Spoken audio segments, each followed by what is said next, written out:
por que na teoria keynesiana, é a pergunta, né? Por que I é uma função decrescente da taxa de juros? De onde vem isto? Que taxa de juros é essa? É a pergunta do Tobin. O que é um modelo de equilíbrio geral para um mercado de ativos? Se eu quiser estudar como é que se compõe a cesta de alimentações do brasileiro médio, cesta de alimentos, eu vou fazer uma demanda por carne, que é carne de bovina, que é a função do preço da carne do frango, do preço da carne do peixe, do preço da carne do porco, do preço do peixe, do preço dos vegetais, esqueci os carboidratos, do arroz, da batata, etc. Em geral, a demanda de um produto é mais sensível ao preço do próprio produto, mas em geral. Mas é sensível também ao preço dos produtos substitutos e dos complementares. O que acontece no mercado de ativos financeiros quando eu aumento a quantidade de manteiga sobre o preço da carne, o preço do frango, o preço do leite, o preço de todos os outros produtos? É assim que eu estudo um mercado do ponto de vista de equilíbrio geral. No caso dos ativos financeiros, a pergunta é: o que acontece com os preços, a demanda e a oferta de todos os outros ativos financeiros quando eu aumento a quantidade de moeda? E, geralmente, eu aumento a quantidade de moeda em circulação, eu, Banco Central, comprando ativos, títulos públicos do setor privado. O que acontece? Não há uma resposta simples. Depende de como é que são. Uma porção de equações, você mexe, todas elas funções de variáveis comuns, você mexe numa oferta aqui, numa quantidade de uma, o que acontece com o preço dos outros? A resposta dele é: depende. Não é a resposta monetarista. Aumenta a quantidade de moeda, eu saio por aí comprando produtos de produção corrente e aumento o nível geral de preço. A pergunta ainda é: depende.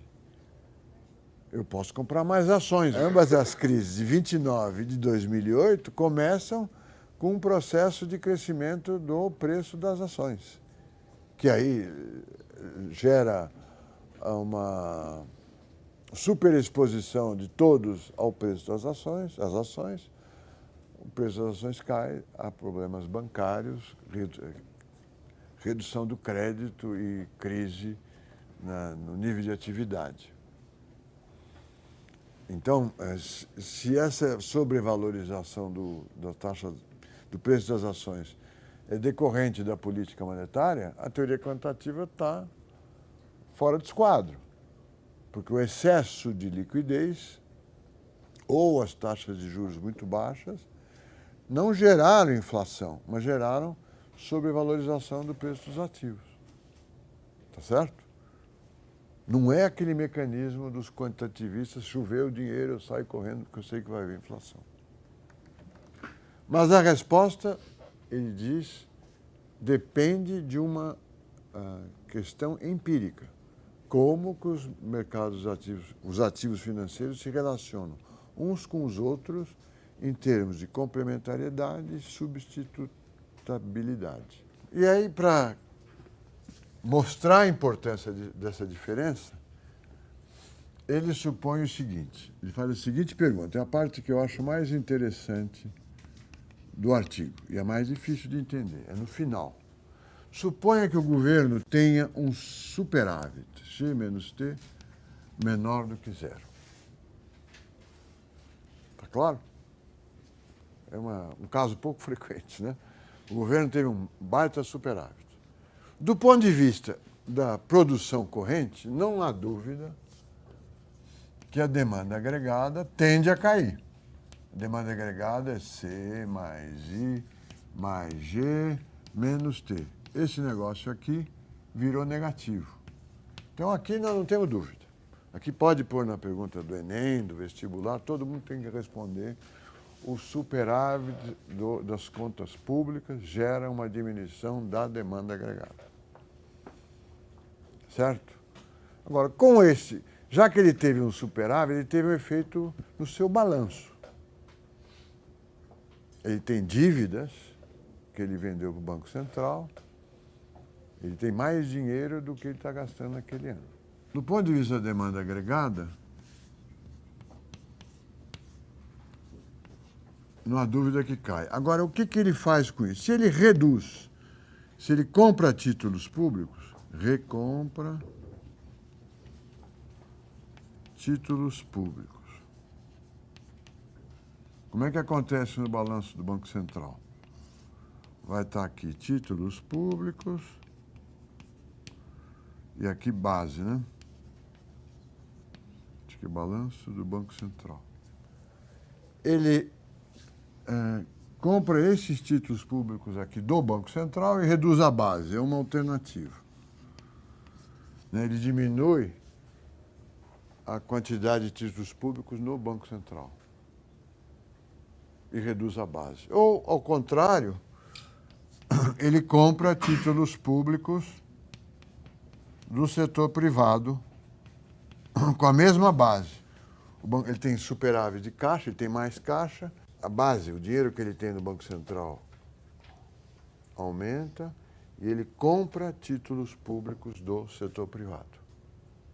Tá certo? Então o Banco Central fica com mais títulos públicos e o setor privado com menos títulos públicos. O governo teve superávit, comprou títulos públicos, aumenta o investimento privado. Essa é a resposta que todos nós esperamos que vocês façam. Deem. Por quê? Porque é o inverso do crowding out. Quando o governo tem um déficit, põe títulos privados, ele expulsa o investimento privado. Agora ele tem um superávit, ele retira os títulos públicos que estão na mão do setor privado, aumenta o investimento.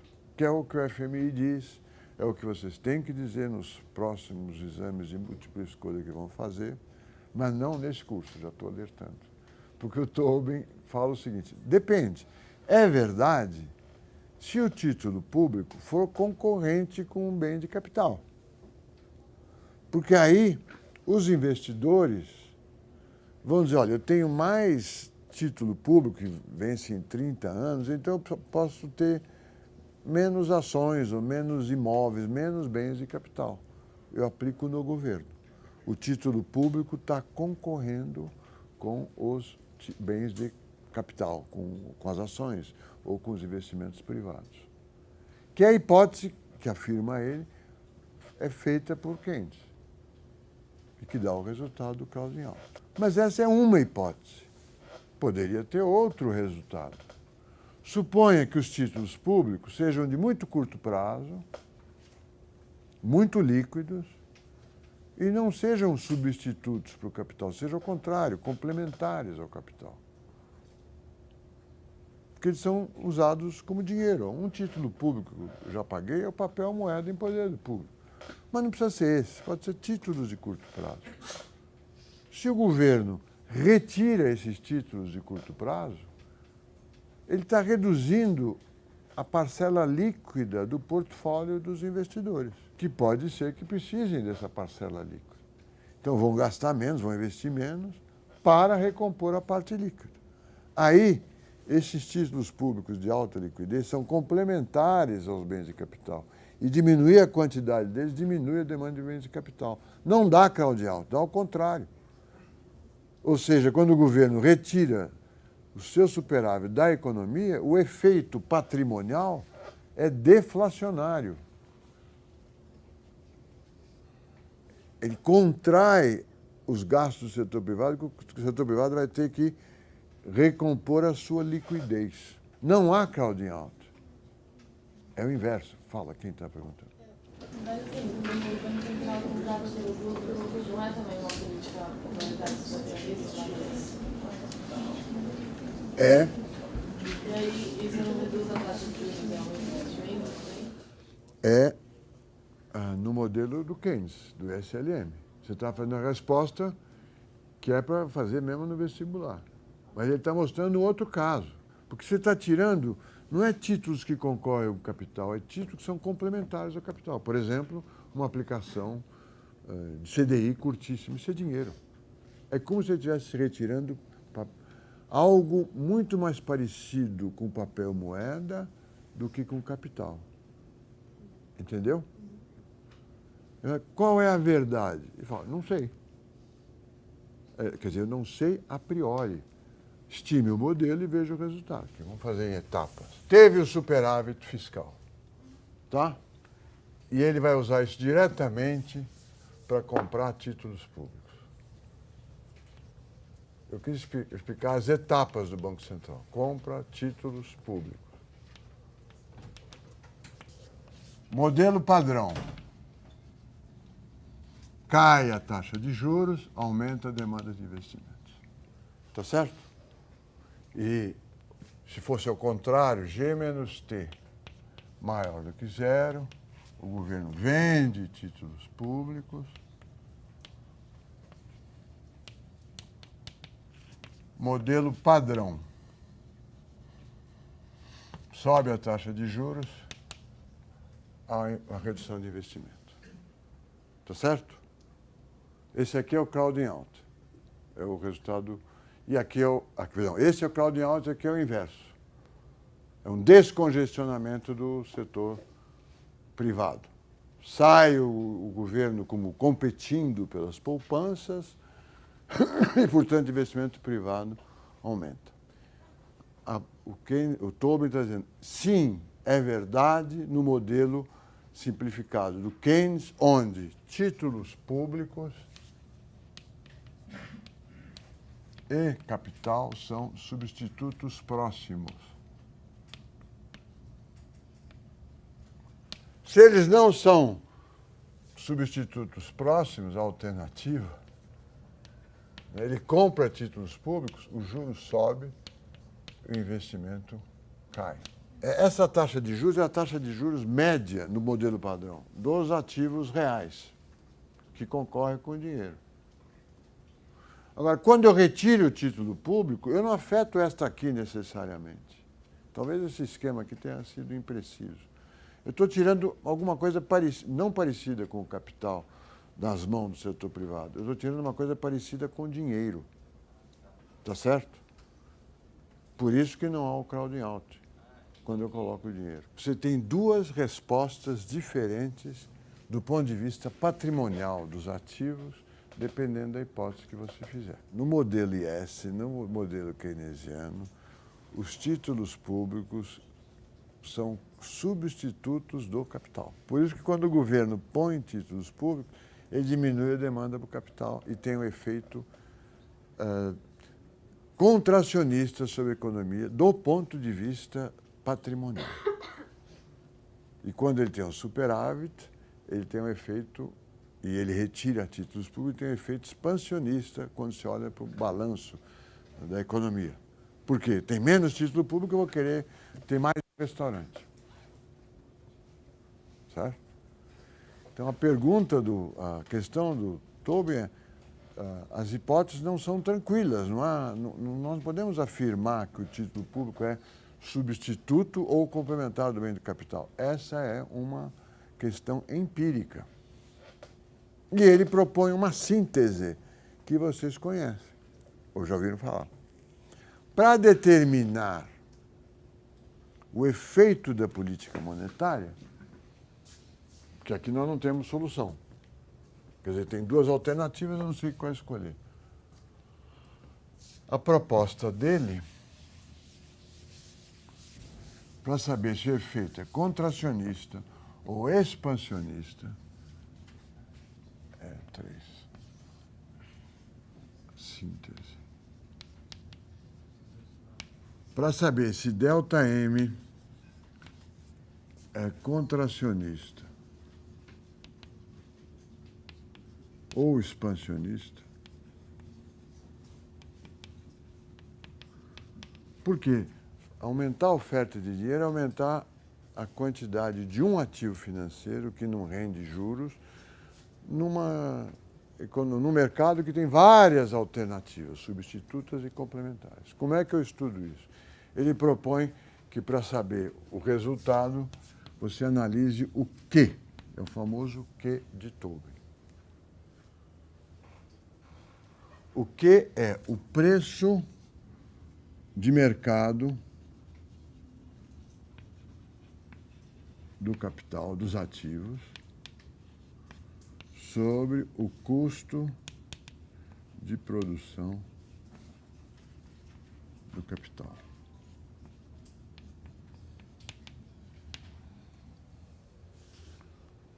Se o Q aumentar, ela é expansionista. Se o Q diminuir, ela é contracionista. Vamos ver se entendemos isso. Custo de produção de 1 metro quadrado de apartamento em São Paulo é R$1.000, um chute. Residencial, classe média. 1 metro quadrado, R$1.000. Hoje dá certo. Apartamento de 100 metros quadrados, R$100.000. Está barato. Mas vamos usar esse número. Agora, o mercado está aquecido. Os corretores têm vendido apartamentos novos ou usados por 1.500. Vale a pena construir ou não? Vale a pena construir. Você constrói por 1.000, vende por 1.500. É essa a regra que ele está propondo. O preço do apartamento que está sendo vendido é 1.500. Para produzir custa 1.000. Então é expansionista. Eu vou produzir mais apartamentos. Tá certo? Então esse Q é o preço do mercado, preço de mercado do capital sobre o custo de produção do capital. Se vocês quiserem, na Bolsa de Valores, é o preço das ações, uma relação sobre o lucro das ações. É o PL. É por aí que você avalia o efeito contracionista ou expansionista da política monetária. Vamos pensar no Brasil. Como é que seria uma conclusão? A dívida pública brasileira foi criada ou foi organizada com a criação do Banco Central em 1964 e começou com obrigações reajustáveis do Tesouro Nacional. Eram títulos públicos indexados. É o começo da correção monetária que vocês não viveram, mas que predominou na economia brasileira de 64 até 94, 30 anos. Então, como o Brasil tinha uma alta taxa de inflação, o diagnóstico era: o problema brasileiro não é o déficit público, mas a sua forma de financiamento. Não, o governo não consegue financiar-se com um título compatível com os seus gastos, porque os títulos são muito curtos. Então, ele tem um déficit esse ano, que vai cobrir daqui a 5 anos, mas ele precisa se financiar todo ano, que ninguém compra título do governo, porque a inflação é alta. Então, criou-se a Obrigação Reajustável do Tesouro Nacional, ORTN. Era um título à prova de inflação. Mesmo assim, o mercado não confiou nesse título. Então, o governo vendia um título de 3 anos, o Banco Central, e dizia: mas eu recompro todo dia, se você quiser. Uma cartinha. Você fica com esse título, eu tenho uma dívida financiada por 3 anos, mas eu, Banco Central, garanto que eu compro no dia seguinte, se você quiser, ao preço do dia. Então, foi uma batalha, que começa em 64, para conseguir financiamento de longo prazo para o Brasil, para o governo brasileiro. Começou com a RTN, depois apareceu a LTN, a LFT, depois apareceu títulos com correção cambial e assim por diante. Nas crises, o Banco Central era obrigado a colocar títulos mais curtos e até com juros do dia, que era a LFT. Então, você me dá dinheiro para mim, governo, eu pago cada um dos dias do calendário, eu te pago os juros do dia. E eu garanto que, se você precisar, eu troco no dia por você, para você. Ou seja, ele não conseguiu se financiar a longo prazo, no início do período. Com o fim da inflação, em 94, a situação não melhorou muito. Começou a melhorar em anos de calmaria, depois de 2003. Ao susto do Lula, todos os preços vão para baixo, os juros para cima, começa a melhorar. Hoje o título público brasileiro tem uma proporção da ordem de 40%, mais ou menos, eu não tenho o último número, que são títulos com taxa de juros diária. Ou seja, é a taxa do dia, cada dia ela rende os juros do dia, não tem nenhum risco de juros, que tem garantia de recompra pelo Banco Central. Ou são títulos com correção monetária, IGP, com garantia de compra pelo Banco Central. Ou são títulos com correção cambial, ainda sobrou um pouquinho, mas sobrou. Ou seja, são papéis em reais, mas cujo preço é a taxa de câmbio. Será que são substitutos do capital ou são substitutos da liquidez? A resposta depende do prazo e da liquidez desses papéis. 40% da dívida hoje, e hoje é um momento bom, 40% da dívida é muito parecida com papel moeda em poder do público. O banco, as grandes empresas não deixam o seu dinheiro parado. O dinheiro que ela não precisa para o dia, ela investe ou num fundo ou diretamente, se for uma instituição financeira grande, num título público. É uma alternativa a dinheiro. Então, a política de recompra desses papéis curtos, desses papéis indexados do governo, do Banco Central, não teria o efeito de aliviar o setor privado para que ele investisse. Teria efeito de reduzir a liquidez da economia e, portanto, teria efeito contracionista, como o modelo não padrão sugere.